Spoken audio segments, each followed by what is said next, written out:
ఓం నమః శివాయ శ్రీమాత్రే నమః. మిత్రులకి శ్రేభిలాషులకి అలాగే నేను ఎంతగా ఆదరిస్తున్న యూట్యూబ్ ప్రేక్షకులందరికీ కూడా పేరు పేరు ధన్యవాదాలు.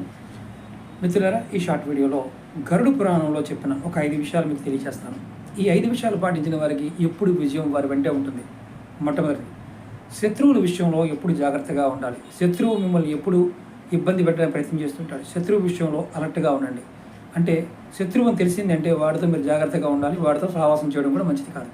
రెండవది, విద్య. మీరు ఎవరైనా సరే ప్రతిరోజు కూడా కొత్త విషయం తెలుసుకోవడానికి ప్రయత్నం చేయండి. చదివిన దాన్ని అంటే పురాణాలు కావచ్చు, ఏదైనా కావచ్చు, చదువుకున్న సబ్జెక్టు కూడా మననం చేస్తూ ఉండాలి. మూడవది, వేసుకునే బట్టలు. మనకి ఉతికిన బట్టనే వేసుకుంటూ ఉండాలి. విడిచిన బట్టను వేసుకోవడం వల్ల దరిద్రం వస్తుంది. దానివల్ల నష్టపోతారు, లక్ష్మి కలిసి రాదు. నాలుగవది, ప్రతిరోజు కూడా మీరు ఒక 4 తులసి ఆకులనైనా సరే ఆహారంగా తీసుకుంటూ ఉండండి.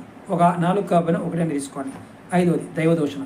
ఏ మతం వారైనా దైవదోషం చేస్తే నరకానికి పోతారు. ఈ 5 విషయాలు పాటించండి, ఖచ్చితంగా విన్ అవుతారు.